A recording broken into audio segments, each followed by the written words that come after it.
Estamos conectados con César Delgado Guembes, que no necesita presentación, ha sido oficial mayor del Congreso y sabe mucho de estos temas parlamentarios y constitucionales. César, muy buenos días. ¿Estamos conectados, señora Magariño? Creo que no. O sea, estamos puestos en una situación insólita, ¿no? Porque, digamos, ha renunciado porque iban a censurar el día de ayer a Gustavo Adriansegui y por lo tanto, si lo censuraban a él, tenía que renunciar todo el gabinete. Entonces, lo que han hecho es se han adelantado a esta censura para evitarla. Ha renunciado Adriansegui y esto ha provocado que todos sus ministros tengan que renunciar. Pero ayer se ha constituido un gabinete formado básicamente por la misma gente. Entonces, la pregunta es si eso es posible y la respuesta la tiene César Delgado Guembes. Estamos, César. César, buenos días. Ahora sí estamos conectados. Muy buenos días, Nicolás. César, ¿esto es posible? Es decir, digamos, que es posible legalmente, aunque no sea muy indigno, digamos, hacer lo que han hecho. O sea, han hecho un cambalache de ministros y nos han puesto básicamente a lo mismo. En realidad lo que han hecho es invertir la lógica de la investidura. En una investidura tú primero designas el presidente del Consejo de Ministros y él propone a los integrantes del gabinete.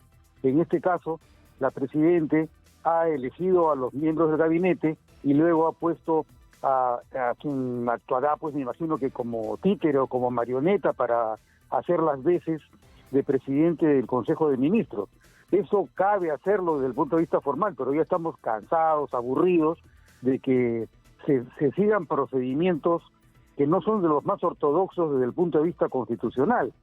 Mira, yo conozco a Eduardo Arana más o menos desde el año 2006.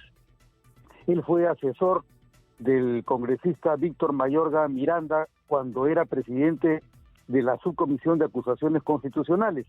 Yo sé que él es una persona hábil y astuta, pero no conozco de su respeto por la Constitución en sentido estricto, ¿no? Más allá de las cosas que hemos estado presenciando, donde se ha advertido de manera general cierta impericia, cierta banalidad en el manejo de la Constitución para hacer diversos actos en los que por lo menos nos sentimos totalmente desubicados respecto de la idoneidad del gobierno que tenemos, no menos que de las desgracias que vamos sufriendo con el Parlamento que tenemos delante. Claro, ahora el problema es que estamos atrapados, es decir, tenemos un marco constitucional, ¿no es cierto?, que se supone todos debemos respetar, pero tenemos a la vez un Congreso que ha ido acomodando la Constitución a sus conveniencias y seguimos en el marco constitucional. Entonces vivimos una especie de ilusión, ¿no? Una democracia que se parece menos a lo que debería ser su definición, ¿no? En realidad estamos ante una realidad delirante, estamos ante una alucinación, porque todo lo que estamos viendo es consecuencia de una pesadilla. Estamos ante una pesadilla que no va a terminar por lo menos hasta el año 2026, porque lo que tenemos es justamente lo que ha producido nuestra ciudadanía. Nuestra ciudadanía tuvo la alternativa en segunda vuelta de elegir entre una y otra alternativa y eligió esta, que es la que estamos presenciando. Por eso la importancia de contar con gobernantes y con representantes idóneos, competentes, capaces de ocupar los perfiles de gobierno que necesita el Perú. Eso es lo que nos está faltando. Y en gran parte porque no tenemos un líder capaz de mantener una visión que arrastre hacia un destino mejor. Lamentablemente estamos todavía con la rémora de la inercia en materia de nuestra economía y no sabemos por cuánto tiempo más. Estamos en realidad gobernados por el azar. El destino nuestro es un destino azaroso porque dependemos de la suerte, de la baraja. Y la baraja que tenemos no nos ayuda mucho. Claro, ahora, ¿qué es lo que ha pasado, César? Porque en una circunstancia de crisis como esta, en cualquier país, donde existan partidos organizados. Es más, yo recuerdo la experiencia que yo personalmente tuve en la Asamblea Constituyente, donde pude trabajar en una de las comisiones. Lo que era fantástico es que los partidos existían, César. Los partidos existían. Es decir, los partidos tenían interlocutores, ¿no es cierto?, que representaban puntos de vista ideológicos, programáticos, y tenían detrás suyo bancadas que no era que no se sabía cómo iban a votar. Se sabía cómo iban a votar porque estaban articulados alrededor de un partido movido por ideas, ¿no?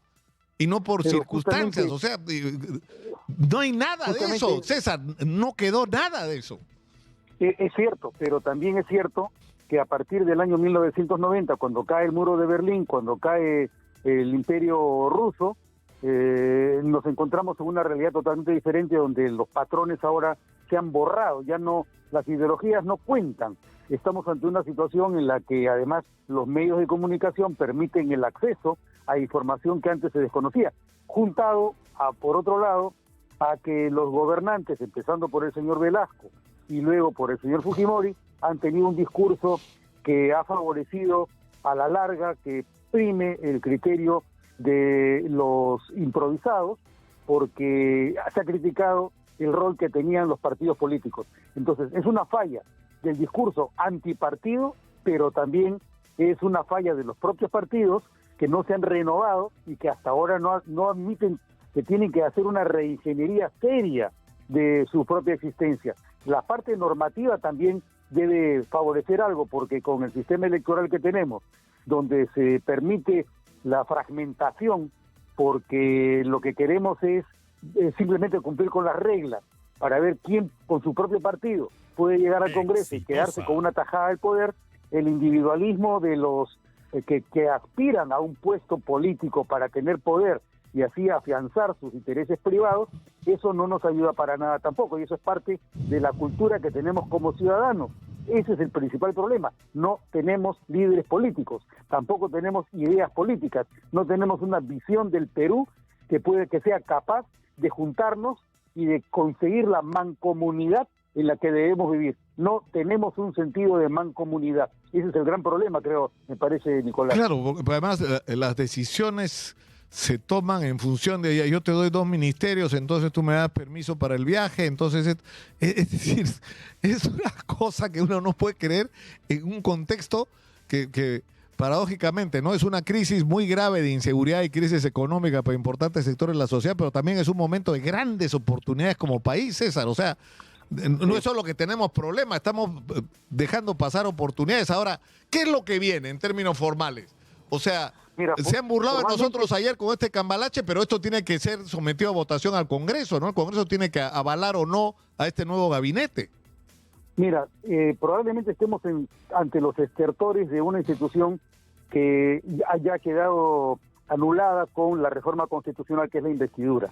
La investidura era un mecanismo que permitía que el Congreso se comprometiera en el apoyo a políticas generales del gobierno, que si bien es cierto, no las definía nunca el gabinete, sino el presidente de la República. De todas maneras había una voluntad del Congreso de comprometerse en el apoyo a una política general a través del voto del Congreso cuando le concede la investidura al gabinete. En este caso, ante lo que nos encontramos es ante la formalidad nuevamente. Son 30 días naturales, dentro de los cuales el presidente del Consejo de Ministros solicita ser recibido en el Congreso para presentar su política general de gobierno, que obviamente no la presenta él, no es suya, es de la Presidencia de la República, y el Congreso en la misma sesión o en la siguiente, no el mismo día, no en el siguiente día, en la misma sesión, que puede prorrogarse varios días, y en la sesión siguiente, que también puede prorrogarse varios días o semanas, debe debatir y votar la cuestión de confianza que presente el gabinete de Eduardo Arana. Pero el problema que tenemos delante es otro, además, porque si es cierta esa velada amenaza que supuestamente formuló el señor Adrián Sen, que se le negara la cuestión de confianza, de inmediato, dijo él, cabría que se designara a otro gabinete capaz de no generar la confianza. Entonces ahorita estamos en los últimos momentos en los que cabría o no cabría la disolución de Pero todavía Congreso. Se puede, ¿Cuál es el límite constitucional para el cierre del Congreso? ¿Un año antes del cambio de gobierno o cuándo? ¿Cuál es el límite que establece la Constitución? Lo máximo es el 28, a partir del 28 de julio de este año ya no cabría la disolución del Congreso hasta que ingrese el próximo gobierno, que sería el 28 de julio del año 2026.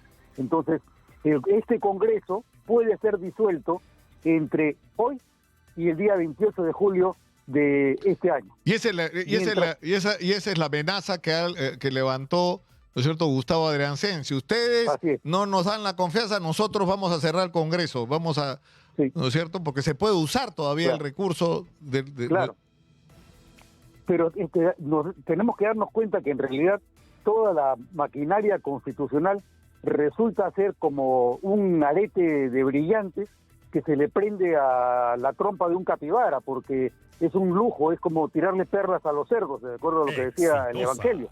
La Constitución vale muy poco, todo lo que cuenta son las maquinaciones y las intenciones que se tiene, unos para no ser disueltos y los otros para seguir haciendo lo que les da la gana desde el gobierno. Ahora, una última pregunta, César. Yo sé que es imposible contestarla con una o dos frases, ¿no? ¿Cómo salimos de esto, César? ¿Ah? ¿Cómo salimos de esto? No escuché. ¿Cómo salimos de esto? Pregunto. Mira, ahora la única salida es esperar. Lamentablemente estamos en una situación agónica, estamos en una situación de moribundez.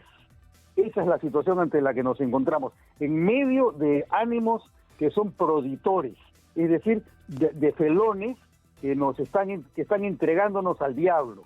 La verdad es esa, no hay otra alternativa. Tenemos que ver cómo nos morimos de la mejor manera posible con este gabinete o con el que venga y con este Congreso. No tenemos otra alternativa, tenemos que presenciar nuestra propia agonía, pero tenemos que aprender, pues, Nicolás, porque esto es consecuencia del mal ejercicio del voto. Hemos elegido a quienes no debieron haber sido elegidos, y eso en parte dependía de los partidos políticos que siguen proponiéndonos a gente que no tienen las competencias ni las capacidades para ocupar puestos de gobierno ni de representación. Ahora, ¿cómo sobrevivir a esto? ¿Cómo sobrevives tú personal? Bueno, tú dibujas, ¿no es cierto? Lees mucho y me imagino que estás usando el cuchillito, la cuchilla que te regalé para comer fruta. Espero. ¿Ah? No, sí, no solamente fruta, también con esa corto carne y corto cuero. Sí, pero en realidad lo único que nos queda es, como te digo, Nicolás, contemplar la realidad ante la que nos encontramos, lamentarla, por cierto, pero principalmente pensando qué cosa es lo que podemos corregir, y lo único que nos queda por corregir es la situación de los agentes de intermediación que son los partidos políticos. Claro. Tema sobre el cual hemos hablado N veces y que resulta que hasta ahora nadie mete las narices para escudriñar qué hacen los partidos políticos con el dinero que reciben para capacitar a quienes nos van a proponer en las elecciones del año 2026. Ahí es donde está la raíz del problema. Los partidos no están haciendo nada por capacitar. Hacen muchos mítines bonitos y todo, pero finalmente lo que están haciendo es crear una cortina de humo para que no nos demos cuenta que vamos a padecer la misma situación por la que estamos pasando ahora. Esa es la desgracia. César, te agradezco mucho, como siempre, por habernos atendido. Muchas gracias. Un abrazo. Un abrazo. Buenos días, Nicolás. Hasta luego. César Delgado Guembes ha estado con nosotros.